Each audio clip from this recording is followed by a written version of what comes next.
Substituting for Secretary Ramsey is Mike Nims. Mike is Deputy Secretary of the Labor Cabinet.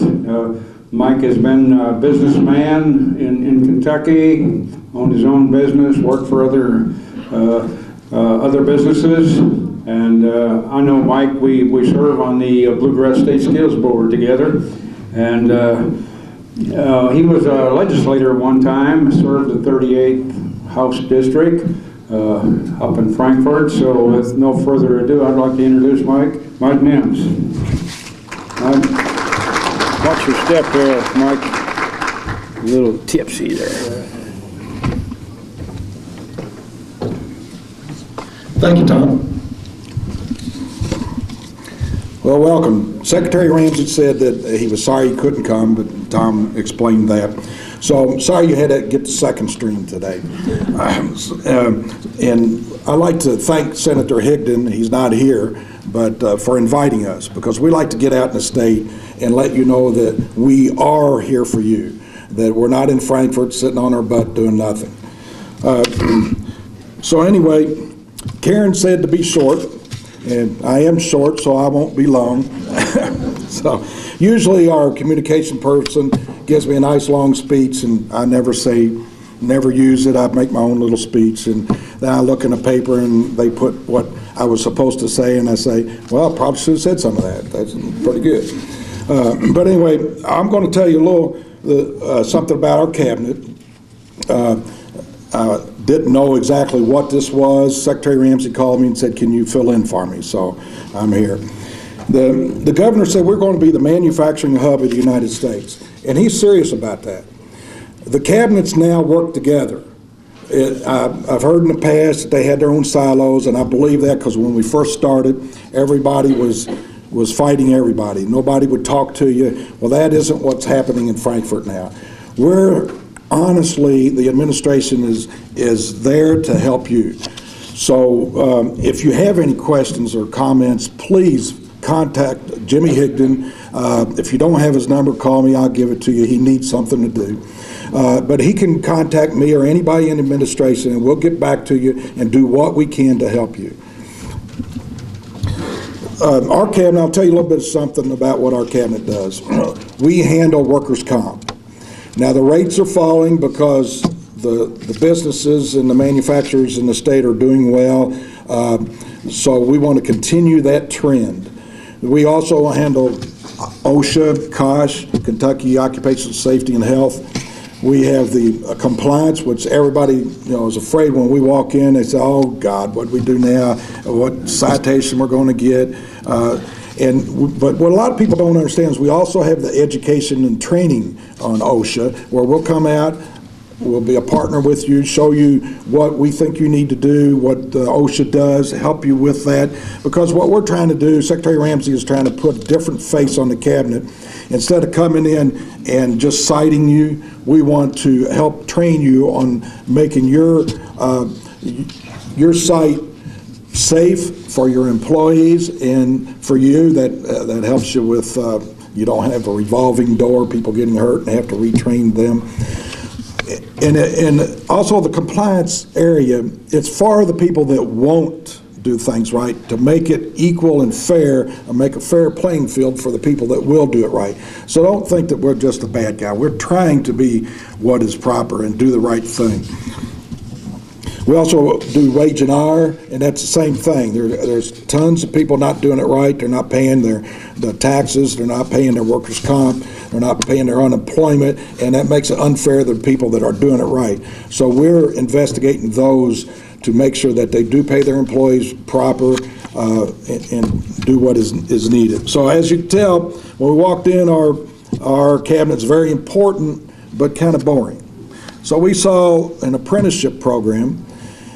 We had one guy in the apprenticeship program, and when we asked him what he did, he pretty much just rubber stamped the union and a few other training programs, the apprenticeship programs, which they did a great job and still do a great job, but we wanted to expand it to the 90% that are non-union and help everybody in Kentucky, union or non-union. And we understood that if you're going to attract businesses or expand businesses in Kentucky, you have to have a skilled workforce. And, you know, it's like chicken and an egg. Are you going to train them first and the companies will come, or are you going to ask them to come and then say, we'll help you train them? So what we're doing, we're trying to do a culture shock with mostly the education. When my kids, I pushed them to go to college. The education, that's all they think about is how many kids go to college. There's like 60% of the kids go to college and 20% of them graduate. So what happens to the rest? Are they going to be working at McDonald's? Or are they going to, late in their life, trying to learn a skill? So we thought the apprenticeship program was a way to help that. And we knew there was going to be obstacles. We knew that the education, that the counselors were there, they were equated on their success how many kids went to college. So that has to be changed. And I heard that y'all taking schools and that to your manufacturing facilities. That's a fantastic thing, because kids got to understand what can make them successful. If it's college, great. If it's a mixture of college and the skills, that's good. But they have to understand they need something besides just high school or a GED to be successful in the world today. So that's what we're pushing. With the legislature, actually, it's been overwhelming, the support we've had. The Keys money, Mary Taylor helped me with that. We went into a meeting trying to get legislation for that. And when we did get the legislation, we was worried about how it was going to be implemented. Marion and her sidekick went into a meeting that I was concerned about on how it was going to come out. By the time we walked out of there, I thought, well, shoot, they're giving us the moon. I'm going to bring her in next time I negotiate anything. So we're into programs like foster kids. We found that foster kids, when they turn 18, they're just kind of let out. So we're working into trying to work with them on training them. We have IT. We just registered Norton's nurses. So it isn't just the skilled workers you think of, electricians and plumbers, that we're working with. We're working with anything. We had one success story in Ashland, Kentucky, in Marathon. They said that they have kids come through their facility in high school too. And this one guy, he told me there was a young man, freshman in high school, wasn't interested in high school. He was a DEF student. Start looking around at what they have. They start talking about. So he started going to through their apprenticeship program in high school. I think Mary will talk about the track program. But he got interested in school and became an AB student. So he got hired at the Marathon plant and then went on to Purdue, and he is now an engineer there. So you can do both, do one or the other. So those are the kind of things that we're doing, and we can only do that with your help. First thing we needed was the businesses, because if the businesses aren't involved in the curriculum and what they need, then the schools don't know what to do. They keep turning out the same curriculum. So a fellow's told me, made a lot of sense to me. He said, when classes in the schools, because the classes like blueprint reading and those that are needed in the skills become the normal classes, then they forget about the stereotyping of the dumb kids are in the skills and smart kids go to college. And as we all know, that is not true. But that is what, when I was young, we had two avenues. And now we've pretty much done away with that. We're just now starting them back where we have the skilled training. So we're incorporating those things. When our people go into your business, they've been told, and they're doing this, is what do you need? Instead of saying we have this, there it is, take it or leave it. We're saying what do you need? Do you need something in the schools, or do you need something in this curriculum? Say, well, I need electricians, but I don't like the way the program is because my electricians do this or this or this. Well, we'll work with you to get that in the curriculum or to help train that. And you say, well, why don't I just train my own? Why doesn't I need a registered apprenticeship? Well, that's fine if you're doing good, but sometimes you're a small company or something and you have one or two electricians and you need some more. Well, we can help you with the curriculum and train them where you give them to Joe that's doing a great job for you. But he's going to train them on what he knows, and he won't know all the others with what is needed going through our apprenticeship program. Also, that helps the apprentice because he can go anywhere in the United States with that certificate, and they know that he knows what he's doing. So, Karen, was I short enough? Where are you, Karen? Okay. So, is there time for Mary to say something? I know she just can't stand it sitting there without talking. So, thank you very much.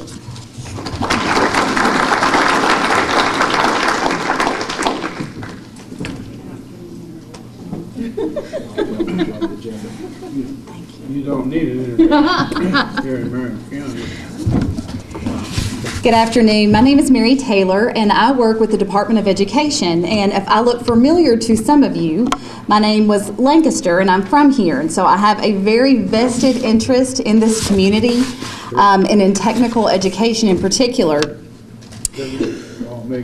Tom, excuse me. I'm sorry. I didn't mean to be talking while you were talking. So I do want to start out by saying I have reached a highlight in my career today, and that is because apparently Brad Thomas had to step aside to allow for this presentation. So better luck next time, Brad. Let me know how that works out for you. Brad and I run in the same circles. I'm the hometown girl, he's the hometown boy, and no matter where we are, we truly just want the best for Marion County. Our hearts are really here. I want to talk about a program that we started about 4 years ago, and how it's grown and how it has led to some other initiatives. It's called the Tech Ready Apprentices for Careers in Kentucky. We affectionately know this as TRAC because if it's state government education, it's got to be an acronym to be legal, so we call this the TRAC program. And the idea for this program came right up the street about a half a mile down the way here at the Marion County Area Technology Center because I was a career advisor there at the time. And I saw that education was failing a certain group of students. And these students are smart, they are talented, they would be great employees. And we didn't have a good, seamless career pathway for them because I got to meet with them one-on-one. I still see them today. And so I would meet with them one-on-one and I'd say, hey, what are you going to do when you graduate? And let's get a plan together. And they would be like, well, you know, I don't know. I'm going to go to ABC school. You know, my mom wants me to do this. And so being a small town girl, after they graduated, I would see them at Walmart. And I'd say, hey, how was your first semester at ABC school? And they'd say, you know, it just didn't work for me. I just didn't like it. I just couldn't find my niche. I don't really care about, you know, math and science and the way that they were teaching it. And so then they were just kind of flailing about, trying to find their way. And I thought, we're failing these students. And there are opportunities here for the students. We need to make a better connection. So my first probably 6 weeks on the job, I had a conversation with the supervisor of apprenticeship at the Kentucky Labor Cabinet. And the more he kept talking, because I didn't understand what apprenticeship was, and the more he kept talking, I thought this is where we need to be for our students. This is how we're going to show them the way. This is that hands-on training that they love at the Tech Center, that where they find their niche at the Tech Center, and we just need to extend this so they can stay here. So that's where the idea grew. And we have some stories to talk about today, or I do, to tell you about where we have come, where we want to go, and why we need employers here to invest. So how the program works is it utilizes the current infrastructure of career and technical education. Now, if you are like me, and I see some of you they're about my age from school, it was a vocational school. Well, you know, we've tried to rebrand that and call it technical education now because it encompasses a lot more maybe than it did with the original intent of the vocational school. So basically, to give you the short end of this, it's a manufacturing is where we started, and it's a mix of 4 courses at the Tech Center. And one of those courses needs to be a co-op. And I'll define in a little bit what a co-op is in our language, but basically it's the hands-on training. And what I heard, where I got the foundation was from this, here in Marion County, and what I heard employers say here is we need somebody that has a mix of skills. Well, education, I don't know if you all know this or not, can be a little rigid at times. So if we had a student that was in a welding career pathway, they had to stay in welding. If they were machining, they had to stay in machining. Well, what the track program allows is if an employer will invest in registered apprenticeship, it will allow for a mix and match of manufacturing courses. So that way, if an employer needs welding, electricity, blueprint reading, and machining, they can create their own career pathway. So that way, we are getting a more diverse student for the employer, and then you could have the employer next door would actually have a different career pathway. Maybe they needed 2 weldings and they needed a robotics class. So there is some flexibility because this is a very employer-driven program. And so once we get these 4 courses and the on-the-job learning happens through the co-op, then it should be a seamless career pathway if the student has done everything they're supposed to do, and it's to the employer's satisfaction, because the employer decide who gets in, they decide how long, if they complete the co-op, they decide if they stay in the program, because they can exit if they've not done everything that they're supposed to do. So once they complete this, it should be a seamless transition where they would graduate on Friday, and on Monday they would just walk in as a full-time apprentice. And they would bring with them all the on-the-job hours that they have earned towards their apprenticeship, and they can get credit for classroom instruction. So that is how the program is designed. And when we were looking for employers to kind of spearhead this and pilot this, I touched base with a German employer in Dr. Schneider Automotive in Jamestown. And I said, look, I need a flagship for this. And he said, I'll be glad to be your flagship, because he said, we can't believe the United States is so far behind in this type of training. And he said, I was an apprentice at the age of 16 at Dr. Schneider Automotive, and now he's the plant manager.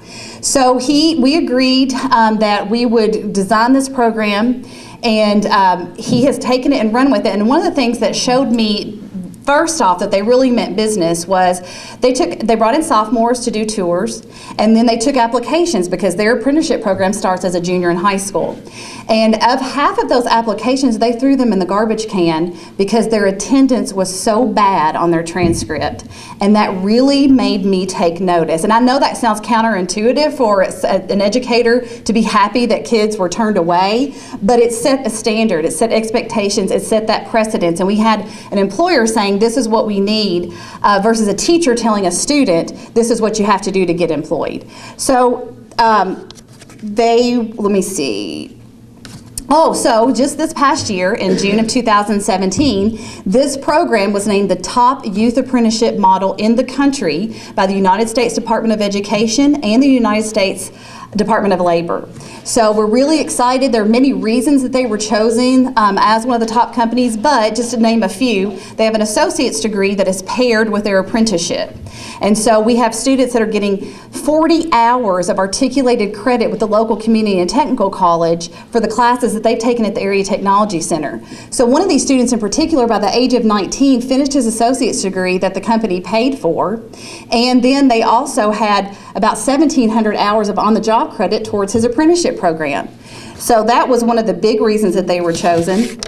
And then there's been a lot of flexibility on the district part. Adair and Russell County districts, they're allowing for things like a 2-3 school week where the students go to school 2 days a week and they work 3 days a week. They're allowing for flexibility in their math and science courses and reading courses to be taught online. So that has been key too, is the flexibility on the district's part. So now we have the Area Technology Center, Lake Cumberland Area Technology Center in this area is now, they're providing the related technical instruction at night for these adult post-secondary pre-apprentices. So what we've seen in this community is it's really had a ripple effect, because now we have Bennett's Carpets, who is a construction company. In addition to carpets, they are using the construction students. We have the Board of Education that is now utilizing this model for their automotive mechanics and their industrial maintenance people. The City of Jamestown is utilizing this program for positions they need for the city. And we also have just a mom and pop machine tool shop that's utilizing this. So this program is effective for 1 to 100 apprentices, and we have certainly seen this in Jamestown. So track, we have this established in manufacturing. We have it established in the skilled trades, carpentry, electricity, welding, machining. We also have it, believe it or not, in early childhood education, and that came from an employer in Bardstown, Crocus Academy. She was speaking with an electrician. He was telling her what he was doing with this program. She said, I would like to do the same thing, but utilizing early childhood education programs with the high school. So we have developed this. It's been very successful. She is on her 4th apprentice. She has 3 facilities. So I'm kind of throwing this out just to kind of give you some ideas where this can go. The sky is basically the limit for this. I think that even our culinary students could do a chef apprenticeship, or I even have had a call from independent insurance agents that want to start looking into our business students. So that, Tom, is that my cue? Is it time for me to wrap it up? Because I have a couple more pages now. But anyway, I just want to plant the seed that this program is very effective, and I would really like to see Marion County grow their own to keep them at home, because I am watching what is happening with these larger employers, and just a most recent example is UPS. And UPS is now, I think probably you're all familiar with the Metro College, where they are paying for degrees, and it's not only associate's degree, but bachelor's, master's, and even a few doctorates, but now they're paying for their housing. So they are expanding their recruiting region. Marion County is definitely in their sights, and so we want to grow these students to keep them at home. I do want to quickly go over some local numbers from the Marion County High School and Area Technology Center. And the Marion County ATC has several students that are available for co-op. So last year, I pulled numbers from last year, and these were students that were eligible for co-op. And what that means is that they're in a career pathway, they've taken 2 courses, they're enrolled in the 3rd, and so they're eligible to go to work. So basically, it's our welding students in a welding pathway are eligible to come to work in welding. So I want to get these numbers for locally. We had automotive, we had 25 students that were eligible for co-op. CAD, we had 21, carpentry 53, machine tool 56, engineering 9, healthcare 137, industrial maintenance 19, information technology 7, welding, we had 62 students available for a co-op, agriculture 71, business 19, engineering 52, consumer and family management 14, culinary 40, and early childhood we had 20 students. That is a total of 605 students that were in career pathways. We had less than 1% of those that were co-oping, 5 students. And so this number it's indicative of across the state. The total number of students we have are 56,000 students across the state that are eligible for co-op. We have 3,000 co-oping. So this is definitely an untapped pipeline, and I just wanted to plant the seed here today, and I would be glad for Marion County I'd love to spend a lot of time here in Marion County getting this going. I'll be around afterwards for questions, and thanks, it's good to be home.